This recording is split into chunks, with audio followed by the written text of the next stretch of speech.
और इसके बाद खबरें विस्तार से। उत्तराखंड रेस्क्यू से जुड़ी बड़ी खबर सामने आ रही है। ऑगर मशीन में खराबी के कारण रुका रेस्क्यू ऑपरेशन, किसी भी वक्त दोबारा शुरू हो सकती है ड्रिलिंग।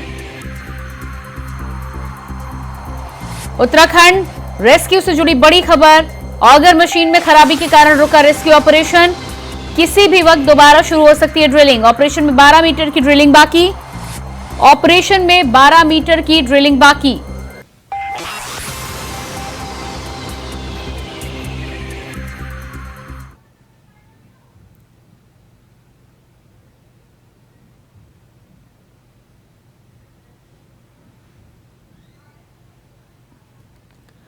तो ऑपरेशन के बाद 12 मीटर की ड्रिलिंग बाकी, किसी भी वक्त शुरू हो सकती है फिर से ड्रिलिंग। ऑगर मशीन में खराबी के कारण रुका रेस्क्यू ऑपरेशन। आपको बता दें कि 40 मीटर के बाद कल 20 मीटर की खुदाई बची थी, जिसके बाद अब जानकारी ये निकलकर सामने आ रही है कि 7 से 8 मीटर की ड्रिलिंग अभी बची हुई है। 12 मीटर तक का अनुमान लगाया जा रहा है और ऐसे में ड्रिलिंग मशीन के खराब होने से रेस्क्यू ऑपरेशन को बीच में रोका गया है। लेकिन जानकारी यह भी है कि तमाम कोशिशें टीम के द्वारा की जा रही है, किसी भी वक्त ड्रिलिंग की फिर से शुरुआत की जा सकती है।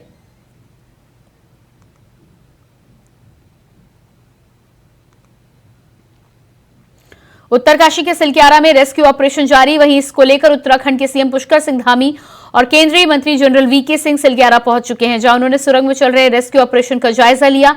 इस दौरान सीएम धामी ने कहा कि रेस्क्यू ऑपरेशन अपने अंतिम चरण में है, सभी एजेंसियां पुरजोर तरीके से लगी हुई हैं।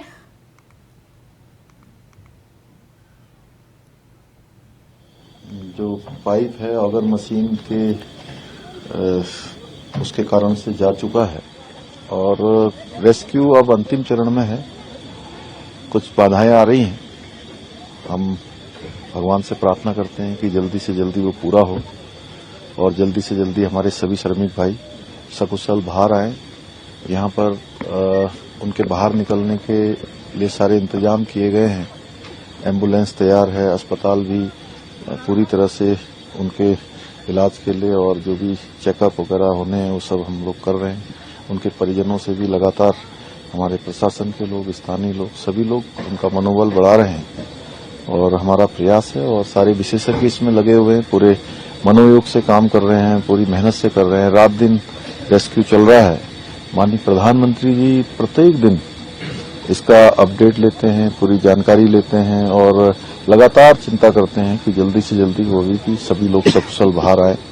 और आज भी माननीय प्रधानमंत्री जी ने अभी जानकारी ली है, उनको अवगत कराया है और हमारे यहाँ पर लगे हुए सारे विशेषज्ञ जो बाहर से भी आए हुए हैं उन सभी का भी क्योंकि बड़ा इसमें योगदान है।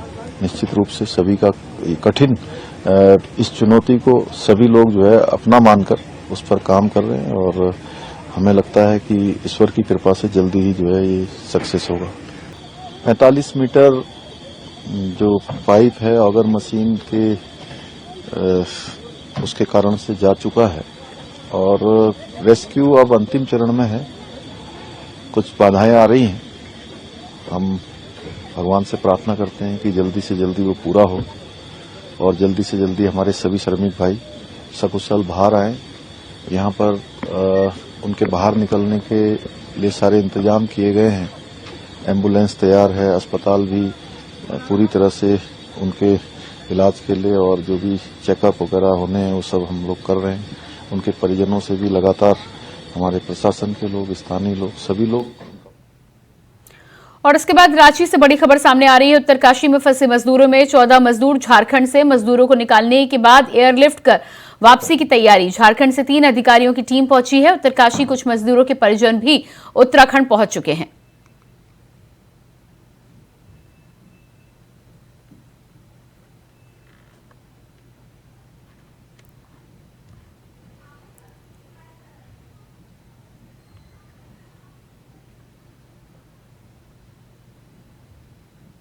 और इसी खबर पर हमारे साथ झारखंड से state head Rakesh Kumar live जुड़ चुके हैं। जी राकेश जी, जिस तरह से बताया जा रहा है कि उत्तरकाशी में मजदूरों के निकलने के बाद तैयारी उन्हें एयरलिफ्ट करने की है, झारखंड के भारी संख्या में मजदूर बताए जा रहे हैं, क्या कुछ ताजा अपडेट है? देखिए, झारखंड के लगभग 14 मजदूर शायद वहां फंसे हुए हैं, जिस तरीके की जानकारी अब तक मिल पाई है। और इसको लेकर सरकार की तरफ से भी तैयारी की गई थी और 3 सदस्यीय प्रशासन की टीम वहां पहुंची हुई है झारखंड से उत्तराखंड में। और जस्ट वहां पे पहुंचने के बाद से बाकी तैयारियों का जायजा लिया है कि किस तरीके से वहां से उन्हें लाया जा सकता है अगर उनकी स्थिति ठीक रहेगी तब। और इसके साथ साथ इसकी भी तैयारी की जा रही है कि जितनी जल्दी हो सके, अगर हो सके रेस्क्यू ऑपरेशन होने के बाद से उनको झारखंड लाने की बात कही जाएगी। सरकार की तरफ से लगातार इन सारी चीजों को लेकर मॉनिटरिंग की जा रही है और कोशिश की जा रही है कि वहां पे जो चीजें चल रही हैं उसको जोड़कर देखा जाए कि आखिर कहाँ कहाँ कितने मजदूर वहां मौजूद है, खास करके टनल के अलावा भी कहाँ पे है, उसकी संख्या की जानकारी भी ली जाए कि आने वाले समय में किस तरीके से उनको रखा जा सकता है वहां पे। क्योंकि इसके पहले भी इस तरह की घटना जब घटी थी एक बार, तो इस तरह से सवाल खड़े किए गए थे और सरकार की तरफ से भी कई सवाल खड़े किए गए थे कि उनकी सुरक्षा के पुख्ता इंतजाम किए जाना चाहिए। तो फिलहाल 14 मजदूरों को लेकर चिंता है सरकार को और कहीं न कहीं इसकी तैयारी की जा रही है कि उन्हें एयरलिफ्ट करके रांची लाया जाए। जी बिल्कुल। इसके अलावा जिस तरह से 14 मजदूरों की आप बात कर रहे हैं, उनके परिजनों तक अभी तक सूचनाएं किस तरह से पहुंचाई जा रही हैं? परिजनों का क्या हाल है झारखंड में? देखिए, जो जानकारी मिल पाई है अब तक कि कई परिजन वहां पहुंच चुके हैं, उत्तराखंड भी पहुंचे हुए हैं, वहां के प्रशासन के साथ संपर्क में हैं और जैसे ही रेस्क्यू ऑपरेशन पूरा होगा उन्हें बाहर निकाला जाएगा। उसके बाद से उनकी स्थिति के अनुसार परिजनों के साथ मिलने की भी इजाजत दी जा सकेगी और साथ साथ उनके लाने की तैयारी भी की जा सकेगी। जहां तक झारखंड के कई जगहों से जहां फंसे हैं मजदूर, उनके परिवार की बात की जाए तो वहाँ थोड़ा दुख का माहौल है, मातम का माहौल जैसा बना हुआ है और लगातार उनकी तरफ से फीडबैक भी मिल रहे हैं कि किस तरीके से सारी चीजों को देखा जाएगा। कुछ राजनीतिक दल के लोग, कुछ स्वयं से ही सरकार के लोग जरूर परिवार से मिलने जा रहे हैं और बातचीत कर रहे हैं, लेकिन फिलहाल की बातचीत की जाए तो सबका इंतजार है कि कब टनल से वे बाहर निकलेंगे और उनको झारखंड लाया जाएगा। जी, जिस तरह से आप बता रहे हैं कि मातम का माहौल है, ऐसे में प्रशासन के द्वारा या फिर स्थानीय प्रतिनिधियों के द्वारा क्या फोन के माध्यम से जानकारी प्रोवाइड की जा रही है? जो लोग उत्तराखंड नहीं पहुंचे हैं, जिन मजदूरों के परिजन, उनको किस तरह से जानकारी और ढांढस दिया जा रहा है इस समय? देखिए, जितने भी मजदूर हैं उनके परिजनों के साथ राज्य सरकार के तमाम लोग संपर्क में हैं, खास करके श्रम विभाग के मंत्री सत्यानंद भोक्ता और उनके जो अधिकारी हैं वे संपर्क में हैं और किसी तरह की सूचना जो अपडेट हो रही है उसकी जानकारी बार बार दी जा रही है और कोशिश की जा रही है कि उनको कहीं न कहीं उनका मनोबल गिरने नहीं दिया जाए और कोशिश की जाए कि उनकी तरफ से जो चीजें अपडेट हो रही हैं वो परिजनों तक भी पहुंचाई जाए। जी बिल्कुल। तो इस पूरे मामले में जिस तरह से 14 मजदूरों की बात निकलकर सामने आई है, ऑपरेशन में अभी 12 मीटर की ड्रिलिंग बाकी है। उम्मीद ये की जा रही है कि जल्द से जल्द कोई खुशखबरी आएगी, लेकिन फिलहाल रेस्क्यू ऑपरेशन रुका भी हुआ है। राज्य सरकार के द्वारा ऐसा क्या कुछ इंतजाम किया जा रहा है? क्योंकि उत्तराखंड में तो लगातार कार्य जारी है, लेकिन झारखंड सरकार के द्वारा क्या कुछ विशेष किया जा रहा है कि थोड़ी सी राहत उनके परिजनों को दी जा सके? देखिए, तमाम लोग पहुंच रहे हैं, परिवार के सदस्यों से मुलाकात हो रही है। कुछ लोगों ने वहां पहुंचकर उनको जो बुनियादी जो सुविधाएं होती हैं, कुछ जो खर्चे होते हैं वो मुहैया कराने की भी कोशिश की है राजनीतिक संगठन और सामाजिक संगठन के लोगों की तरफ से। सरकार की बात की जाए तो सरकार लगातार, सरकार के प्रतिनिधि वहां पहुंचकर तमाम अधिकारियों के साथ संपर्क कर रहे हैं और वहां कुछ जो माहौल है, जिस तरीके की व्यवस्था है, उसकी लगातार सूचना यहाँ की सरकार और विभाग को दे रहे हैं। तो फिलहाल की बातचीत की जाए तो निश्चित तौर पे बाकी जो चीजें की जानी चाहिए वो तो जरूर की जा रही हैं, लेकिन अभी भी इंतजार है कि कब टनल से बाहर मजदूर आएंगे और उसके बाद उनकी स्थिति क्या होगी और किस तरीके से उन्हें झारखंड लाया जा सके। जी बिल्कुल। और उत्तराखंड के साथ ही साथ जिस तरह से उत्तराखंड में रेस्क्यू ऑपरेशन लगातार जारी है, उत्तराखंड सरकार और झारखंड सरकार के यदि कोऑर्डिनेशन की बात की जाए तो किस तरह से पल पल की जानकारी उन तक पहुंच रही है? देखिए, लगातार हर पल की जानकारी अधिकारियों के माध्यम से, जो 3 अधिकारियों का टीम वहां है मौजूद, उनके माध्यम से तमाम चीजें चल रही हैं। तीनों अधिकारी वहां जाकर वहां के लोगों से बातचीत की है, सरकार के प्रतिनिधियों से बातचीत की है और साथ साथ वहां पे एक मॉनिटरिंग सेल भी बनाया गया है, जहां से बाकी चीजें भी व्यवस्थित करने की कोशिश की जा रही है कि आखिर क्या क्या सूचनाएं आ रही हैं और किस तरीके से सारी चीजों को परिवारजनों तक और सरकार तक पहुंचाया जा सकता है। तो फिलहाल इसी बात का इंतजार है कि कितने बजे तक वे बाहर आएंगे, क्योंकि आज का दिन काफी अहम माना जा रहा है और ये सूचना लगातार परिवार वालों को दी जा रही है कि आज काफी अहम दिन है और हो सकता है कि परिवार के जो सदस्य टनल में फंसे हुए हैं वे बाहर आ पाएंगे। जी बिल्कुल, आप बने रहिएगा हमारे साथ देहरादून से संवाददाता अभय कैथुरा भी जुड़ चुके हैं। जी अभय, आज के दिन की खासतौर से बात की जाए तो कल से इस बात की उम्मीद जताई जा रही थी कि जल्द ही अच्छी खबर आ सकती है, लेकिन रेस्क्यू ऑपरेशन में जो रुकावट पैदा हुई है उसके बाद अभी भी बताया जा रहा है कि कम से कम 12 मीटर की ड्रिलिंग बाकी है। क्या कुछ इस समय की अपडेट है? ये कह सकता है कि जो आई थी, जो कल सकते हैं कि घरे आए थे, बोल सकते हैं को दूर करने का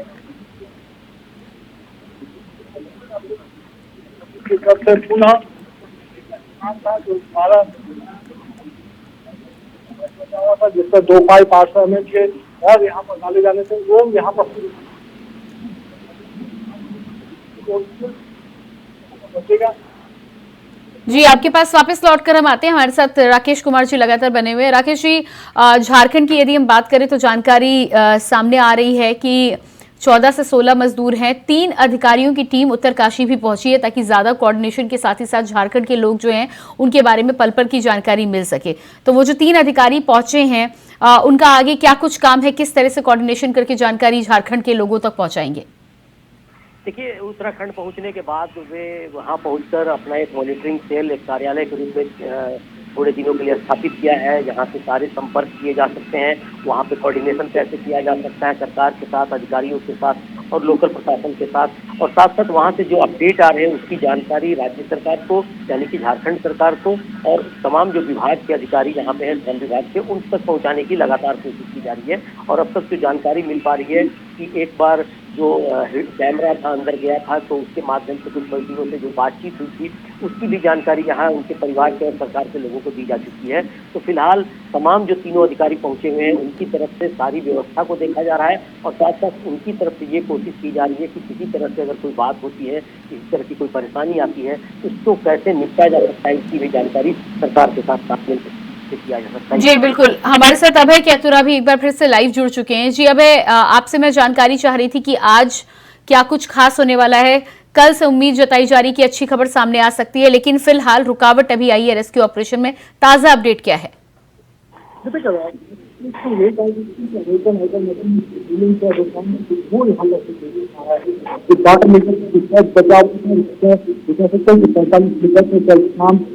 यहाँ पर किसानों के चलते काम नहीं हो पाया था, उसके 40 मीटर से आगे का 100 मीटर का डिफाइस है, उसको ड्रिलिंग करने का काम शुरू कर दिया गया है। और अगर कोई इस दौरान बीच से उत्पन्न नहीं होती है तो फिर आने वाला 100 मीटर से और बचेगा पाइप, इसको भी अगले 4 से 5 घंटे के भीतर पूरा कर दिया जाएगा। ये कह सकते हैं कि आज देशभर तक ये बड़ी खुशखबरी आने की उम्मीद है, जिसमें 10 से 12 घंटे का समय और यहाँ पर पूरी सभी को रेस्क्यू अभियान के सफल होने हैं। अभी तक कह सकते हैं कि खुद बातचीत कर रहे हैं उसमें तकनीकी विशेषज्ञों से, वहाँ के एजेंसियों से, अधिकारी यहाँ पर के अधिकारी यहाँ पर इनसे लगातार बातचीत कहीं पर हो रही है। केंद्रीय मंत्री भी यहाँ पर मौजूद है। जी बिल्कुल अभय, आपके पास वापस लौटकर हम आते हैं। राकेश जी, जिस तरह से अभय जानकारी दे रहे थे कि 10 से 12 घंटे का समय और लगने की उम्मीद अभी जताई जा रही है। अब से कुछ ही देर में एक बार फिर से ड्रिलिंग की शुरुआत कर दी जाएगी और जो 12 मीटर की दूरी अभी रह गई है उसे पूरा करके कहीं ना कहीं कोशिश ये की जाएगी कि आज के दिन मजदूरों को बाहर निकाला जा सके। ऐसे में झारखंड के इन परिजनों के लिए ये समय, आज का जो समय है, वो किस तरह से आगे बीतेगा और पिछले 11 दिनों से किस तरह से उन्होंने धैर्य बनाए रखा है? देखिए, तमाम लोगों की निगाहें हैं, खास करके सरकार के प्रतिनिधियों की निगाहें हैं, श्रम विभाग के अधिकारियों की निगाहें हैं, और साथ साथ उनके परिवार और झारखंड के लोग, सभी लोग इस बात का इंतजार कर रहे हैं कि आखिर टनल से कब बाहर मजदूर निकलेंगे और कब उनकी स्थिति क्या होगी, किस तरीके से उनको लाया जा सकेगा। लेकिन एक और भी मैं जानकारी चाहूँगा भैया जी से, शायद आप पूछ ले, मेरी आवाज़ जा रही होगी तो ठीक है, नहीं तो आप उनसे जरूर सवाल। राज्य तो अधिकारी हैं या परिजन गए, इनसे बात अगर तो जरा उससे भी जानकारी देने की जाए, स्पॉट पे की मौजूद है वो, तो यहाँ की जाए झारखंड के लोगों की क्या कुछ तैयारी कर रही है, कुछ एयरलिफ्ट से लाने की तैयारी है, इससे हो सकता है वो ये सारी जानकारी तक आ जाएंगी, तो शायद यहाँ जो परिजन है, सरकार है या बाकी लोग हैं, उनको भी जानकारी मिल पाएगी कि आखिर वहाँ पे क्या कुछ चल रहा है। क्योंकि जो जानकारी हम लोग अधिकारी से मिल रही है वो तो थोड़ी बहुत जानकारी मिल पा रही है, लेकिन वहाँ के लोगों से बातचीत हो सके और अधिकारियों से बातचीत हो सके तो हो सकता है कि और भी जानकारी मिलेगी जिससे परिजन संतुष्ट हो। जी बिल्कुल, अभय हमारे साथ लगातार बने हुए हैं। अभय, राकेश जी भी हमारे साथ झारखंड से स्टेट हेड जुड़े हुए हैं और लगातार झारखंड में क्या कुछ तैयारियां चल रही हैं, किस तरह से परिजनों को ढांढस बंधाया जा रहा है, ये जानकारी तो दे रहे हैं, लेकिन साथ ही साथ उनका एक सवाल भी है। वो ये जानना चाहते हैं कि झारखंड के 16 मजदूर फिलहाल सुरंग में फंसे हुए हैं, जिनको लेकर जो एयरलिफ्ट की तैयारी थी झारखंड के मजदूरों के साथ ही साथ अलग अलग लोगों के लिए क्या कुछ विशेष तैयारियां की गई हैं कि उन्हें उनके राज्य और उनके घर जल्द से जल्द पहुंचाया जा सके? देखिए, आप राज्यों के 41 मजदूर इस समय सिंचारा टनल के भीतर हैं और उनके लिए रेस्क्यू अभियान यहाँ पर चल रहे हैं। झारखंड को सबसे ज्यादा श्रमिक इस दरस के भीतर फंसे हुए हैं और ऐसे में समझा जा सकता है कि हर राज्य की जो सभी उम्मीदें इस समय यहाँ पर टिकी हुई है कि रेस्क्यू अभियान जल्द से जल्द सफल हो और सभी श्रमिकों को सफल बाहर निकाला जा सके। राज्य सरकार की सबसे पूरी व्यवस्था यहाँ पर की गई, जिसमें सबसे पहले कह गया कि तनस के भीतर की रेस्क्यू अभियान चल रहा है, लेकिन बाहर जिन श्रमिकों के परिजन यहाँ पर आए हुए हैं उनके लिए रहने खाने पीने की पूरी व्यवस्था राज्य सरकार की तरफ से निःशुल्क वहाँ पर उपलब्ध करा दी गई है, ताकि किसी भी प्रकार से कोई भी परिजन यहाँ पर परेशान न हो।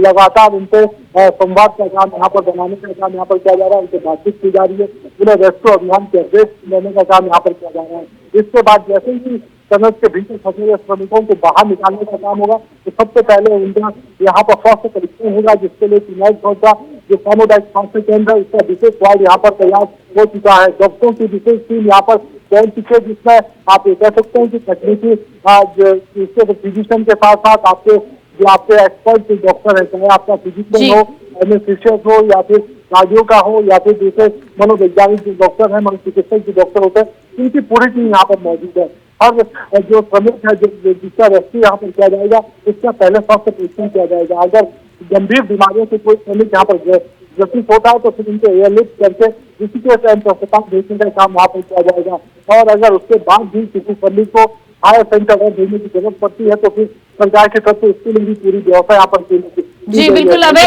आप बने रहिए हमारे साथ। राकेश जी, लगातार अभय भी हमारे साथ बने हुए हैं। आप जिस तरह से झारखंड के लोगों को जानकारी पहुंचाने का प्रयास करें, यदि आपका कोई विशेष सवाल है तो आप सीधे अभय से जानकारी ले सकते हैं। देखिए, फिलहाल तो यहाँ के लोग और सरकार के लोग जो जानना चाह रहे हैं कि जो परिजन यहाँ से गए हैं, अधिकारी गए हैं, उनकी तरफ से क्या कुछ किया जा रहा है, परिजन किस तरीके से तमाम वहाँ पर पहुँचकर बाकी तैयारी उनको कर रहे हैं और सरकार और प्रशासन की तरफ से किस तरीके से सारे इंतजाम किए जा रहे हैं, इन सारी चीज़ों को लेकर थोड़ी जागरूकता जरूर है परिवार के लोगों को और सरकार में भी। प्रशासन भी कोशिश कर रही है वहाँ पे कि किस तरीके से सारी चीज़ों को व्यवस्थित किया जा सके। कल ही मेरी जो मुख्यमंत्री से बातचीत हो रही थी तो उन्होंने साफ तौर पे कहा था कि लगातार उत्तराखंड में इस तरह की जब घटनाएं घट रही हैं तो सारी चीज़ों को किस तरीके से आगे किया जा सकेगा, क्योंकि बड़ी संख्या में झारखंड के मजदूर बाहर जाकर काम करते हैं। आपने देखा होगा कि इस बार भी 14 से 16 मरीज होने की आशंका है वहाँ पे, जो अब तक जानकारी मिल पाई है। और इसके पहले जो एक बड़ा हादसा हुआ था जब एनटीपीसी का मामला आया था जहाँ पे बड़ा हादसा हुआ तो उसमें भी झारखंड के काफ़ी मजदूर फंसे हुए थे।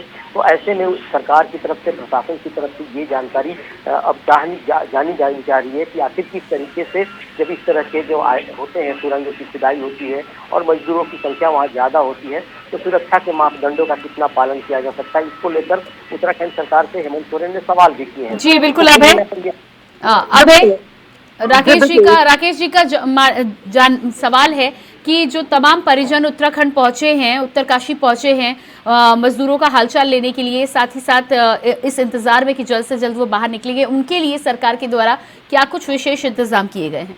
देखो, सबसे बड़ी बात यह है कि हमारी सरकार की तरफ से जो यहाँ पर सिलसिला करना में जो परिजन यहाँ पर आए हुए हैं, जिनके परिजन अंदर ये कह सकते हैं कि श्रमिक के रूप में अंदर फंसे हुए हैं, उनके लिए रहने खाने पीने की व्यवस्था तो सरकार की तरफ से निःशुल्क वहाँ पर की गई है। इसके अलावा संचार के लिए या फिर दूसरे जो माध्यम है कि जानकारी किस प्रकार से ली जाए, इसके लिए वहाँ पर विशेष नोडल अधिकारी को वहाँ पर नियुक्त किया गया है।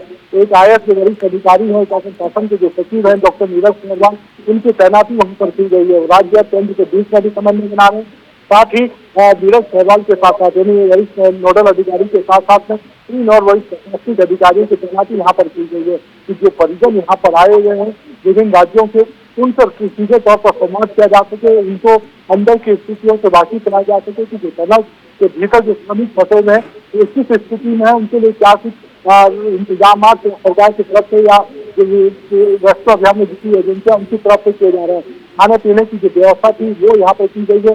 तनाव के भीतर भी अब कह सकते हैं कि श्रमिकों के लिए लिक्विड खाने के रूप में भी भेजने का काम वहाँ पर किया जा रहा है। ये कह सकते हैं कि संचार के माध्यम के तौर पर इनसे जो वकी टॉकी है उसके माध्यम से बातचीत यहाँ पर हो पा रही है। मोबाइल के जो चार्जर है वो उनको उपलब्ध करा दिया गया है, किसी फंड के पास उत्तर मिल जाएगा। इसके अलावा नेटवर्किंग के लिए वहाँ पर राज्य सरकार की तरफ से विशेष टावर वहाँ पर लगा दिया गया कि किसी परिजन को फोन करने में कोई असुविधा का सामना न वहाँ पर करना पड़े, क्योंकि शुरुआत में ये देखने को मिल रहा था कि वहाँ पर कम्युनिकेशन नहीं हो पा रहा था, संचार के माध्यम वहाँ पर उपलब्ध नहीं थे। तो इसके लिए बाकायदा वहाँ पर कह सकते हैं कि मोबाइल टावर की लगाने का वहाँ पर किया गया। कोशिश यही है राज्य सरकार की कि हर इस व्यक्ति को, हर इस परिजन को यहाँ पर पूरी सुविधा दी जा सके, जिससे यहाँ पर जो श्रमिक है उनके परिजनों को यहाँ पर किसी प्रकार का या कोई नुकसान या फिर किसी तरह की कोई असुविधा का सामना यहाँ पर न करना पड़े। दूसरी, राज्य सरकार की तरफ से हर राज्यों की एक सूची यहाँ पर जारी की गई है, किस राज्य के कितने श्रमिक है। इसमें 2.5 राज्य के 14 श्रमिक यहाँ पर प्रदेश के भीतर फंसे होने बताए जा रहे हैं, और उन सभी के लिए कह सकते हैं कि अभी फिलहाल रेस्क्यू अभियान जारी है। सभी को सकुशल बाहर निकालने का काम यहाँ पर किया जा रहा है। जैसे ही उनको बाहर निकाला जाएगा, उनका स्वास्थ्य परीक्षण यहाँ पर होगा। इसके लिए भी सरकार की सबसे पूरी व्यवस्था कर दी गई है। अगर कोई मरीज गंभीर रूप से इस समय अस्वस्थ नजर आता है तो उसको एयरलिफ्ट करके हाई सेंटर यानी ऋषिकेश एम्स अस्पताल में उनको भेजने का काम यहाँ पर कर लिया जाएगा। तो इसके लिए भी सरकार की तरफ से पूरी व्यवस्था कर ली गई है। राज्य सरकार अपने स्तर पर काम कर रही है। वही दोषी के खामियों की बात है, अक्सर सुरक्षा कारणों को लेकर जो अक्सर इस तरीके के हादसे होते हैं जिसमें लापरवाहियां बरती जाती है, तो उसके लिए राज्य सरकार आने वाले दिनों में एक कह सकते हैं कि विशेष रिव्यू अक्सर यहाँ पर करेगी कि राज्य के भीतर जिस प्रकार की परियोजनाएं संचालित है, जिसका आप कह सकते हैं कि चाहे वो रेलवे की सुरंग बनाने का हो या ऑलवेदर रोड की टनल बनाने का हो, उसके लिए जो निर्माणदायी कंपनियां यहाँ पर है उनके लिए एक रिव्यू यहाँ पर किया जाएगा कि अगर कोई कंपनी निर्माणदायी कंपनी लापरवाही बरतती है तो उसके खिलाफ कम से कम समय रहते हुए कार्रवाई की जा सके, ताकि इस तरीके के हादसे दोबारा न हो। जी बिल्कुल राकेश जी, जिस तरह से अभय तमाम जानकारी दे रहे हैं, तमाम इंतजाम सरकार के द्वारा किया गया है। इसके अलावा उत्तराखंड सरकार ने पहले भी कहा था कि जो मजदूरों के परिजन उत्तराखंड आना चाहते हैं उनके लिए सभी इंतजाम सरकार की तरफ से किया जाएगा। फ़ोन से लेकर उनके रहने खाने की व्यवस्था भी तमाम इंतजाम किया जाएगा। अब ऐसे में कुछ देर का इंतजार और है। अभी एक जानकारी यहाँ पर मैं आपसे और चाहूंगी, ड्रिलिंग को लेकर जो मशीन खराब हुई थी, ऑगर मशीन में जो खराबी आई थी, उसको लेकर, उसको ठीक कराने को लेकर या नई मशीन को रिप्लेस करने को लेकर इस समय क्या जानकारी है? देखो, ये कह सकते हैं कि आधे तो मशीन जिसमें तकनीकी खराबी आई थी, जो टनल्स के भीतर जो 8 mm के दिखाई करने डाले जा रहे थे, जो ड्रिल करके भेजे जाते हैं, इसमें गेज के जो ब्लेड होते हैं, जो मशीन का जो ब्लेड होता है, इस ब्लेड में कुछ तकनीकी खराबी आई थी, क्योंकि अंदर ये कह सकते हैं कि मजबूत पताने मौजूद थी, कुछ लोहे की गाजर जो ऊपर से जब टनल मजबूत रखा हुआ था, तो टनल के ऊपर जो लोहे की गाजर लगाई जाती है, मजबूत लेज रॉड लगाई जाती है, उसमें टूट रही थी, वो टूट कर नीचे गिर गई थी और इसलिए चलते चट्टान के भीतर फंसी हुई थी, और उसी में इस ऑगर मशीन के जो प्लेट है वो खराब हुए थे। लेकिन अब इसे दुरुस्त कर लिया गया, इसे सही कर लिया गया और ऑगर मशीन की तरफ से जो वापस ड्रिलिंग था, ये ड्रिलिंग का कार्य शुरू कर दिया गया। बैकअप के तौर पर जो इंडिया से ऑगर मशीन मंगाई गई थी वो अभी टनल में मौजूद है, इसका इस्तेमाल अभी नहीं हो पाया। अमेरिकी ऑगर मशीन काफी पावरफुल मशीन बताई गई है और जिस प्रकार से काम कर रही है उसके सुखद परिणाम अच्छे की देर में यहाँ पर देखने को मिलेंगे। यानी 8 से 10 घंटे की भीतर अब वो सुखद खबर यहाँ पर आएगी, जिसका इंतजार उत्तराखंड सहित पूरा देशवासी यहाँ पर कर रहे हैं। 3 टनल के भीतर फंसे हुए 40 मजदूरों को सकुशल बाहर निकाला जा सके। जी बिल्कुल अभय, इस तमाम जानकारी के लिए बहुत शुक्रिया। राकेश जी, जुड़ने के लिए आपका भी बहुत बहुत शुक्रिया। तो जिस तरह से लगातार हमारे संवाददाता जानकारी दे रहे थे, एक बार फिर से ड्रिलिंग के काम की अब जल्द ही शुरुआत की जाएगी और उसके बाद माना जा रहा है कि आज का दिन रेस्क्यू ऑपरेशन में बेहद अहम है। उम्मीद यही जताई जा रही है कि आज के दिन ड्रिलिंग कार्य पूरा होने के बाद खुशखबरी सामने आ सकती है। और इसी के साथ फिलहाल हमारे इस बुलेटिन में इतना ही। खबरों के लिए बने रहिए इंडिया वॉइस के साथ। नमस्कार।